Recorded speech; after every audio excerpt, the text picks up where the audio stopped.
Iva? Niečo ma napadlo. Poď sem.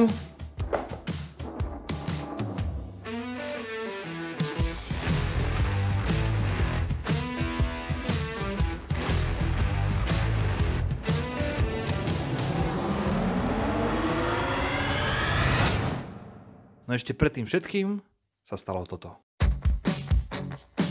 Stala sa nám taká vec, že Peťo vo svojej spálni, teda v Berlingu vzadu v kufre, sa mu pokazilo zatváranie. Čiže nám sa furt otváral ten kufor akoby dohora. Niekto musel sedieť vzadu, aby to proste držal. My sme to potom priviazali špagátom a osedačkou sme prichytávali ten kufor, aby sa nám neotváral. No lebo my sme si to chceli opraviť svojpomocne. Sami si opravíme to otváranie kufra. Čiže podarilo sa nám nejako zhodiť ten plast, ktorý tam teda vidíš u Peťa, ale my sme ho síce zhodili, ale sme ho nenahodili nikdy naspäť. Čiže Peťo okrem tých puklíc, ktoré mal v tom svojom spaní, nosil aj tento plast.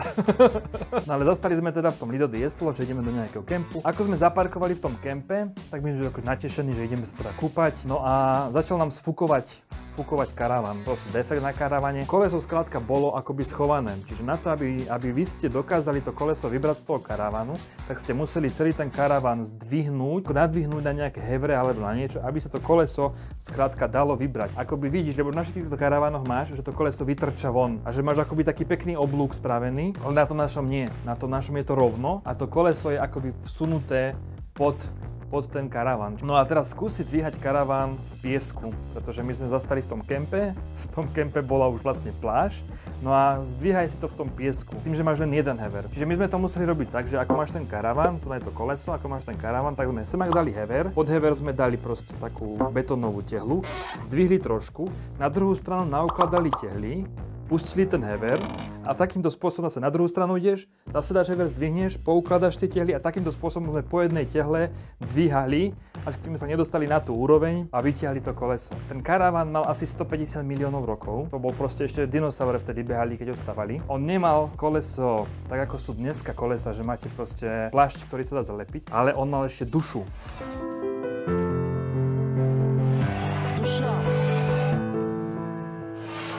No a my sme teda prišli do toho autoservisu, že potrebujeme opraviť toto koleso a on keď zbadal tú dušu, že a s tým akože máme čo robiť. Toto všetko nám trvalo asi 2 alebo 3 dní, hej? Čiže my sme tam vlastne prišli do toho kempu, sfúklo nám to koleso, riešiť tú dušu, tú dušu toho auta sme museli, tú dušu.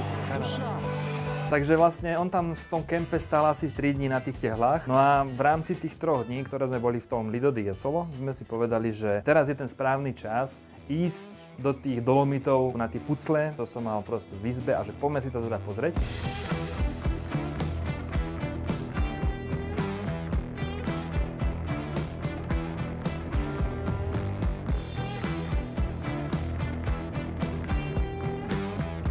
Normálne tam majú právenú na parkovisku piecku, že zastaneš na parkovisku a máš normálne piecku nachystanú aj s drievkom, aj so všetkým. Ďalší tyrolský bonus, separovaný odpad, proste všetko musí byť. Problém nájsť v meste.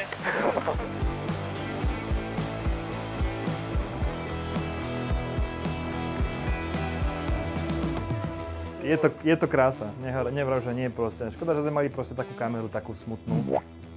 Každopádne teda, ak budete mať možnosť, choďte pozrieť kopce. 9 z 10 Matúš odporúča kopce v Dolomitoch. Tento kopec, čo vidíš pozadí, už je ten kopec, ktorý bol na tých pucliach. Čiže už má to, že počkaj, ja ten kopec poznám. A my sme boli presvedčení v tom, že táto dedinka, čo je tu na dole, pod tým kopcom, je tá dedina, z ktorej to bolo fotené. Ale my sme tam nikde v tej dedine, aj keď to tak povedať, není kostol. Takže my sme už boli takí, že či to nie je nejaký Photoshop, vieš, alebo či to proste nie je nejaká proste off-fight. Tak sme začali opýtať do turistické informácie a potom sme sa vlastne dostali k tomu, že ten kostol je akoby dosť turistickou atrakciou, že veľa ľudí to chodí a není to v tejto dedine, ale je to ešte o 3 dediny ďalej.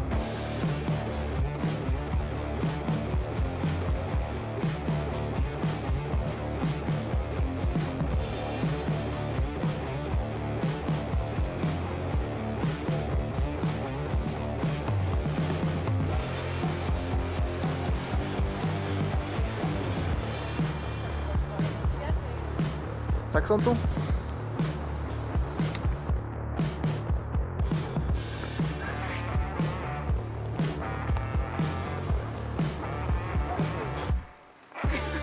Dobre, teraz si krásne miesto. My sme tam strávili bez srandy pri tom kostole, proste týmto natáčaním a tým všetkým. My sme tam strávili bez srandy hodiny, hej, že možno 2-3 hodiny sme tam proste boli a vychutnávali si ten výhľad, lebo to miesto je ozaj krásne.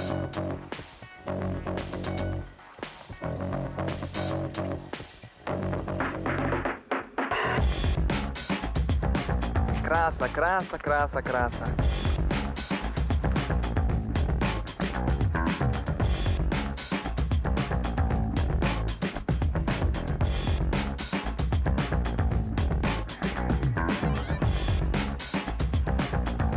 Nám sa stal ďalší prúser. My sme došli do tej Silvy, zistili sme, že nám niečo kvapka z toho auta.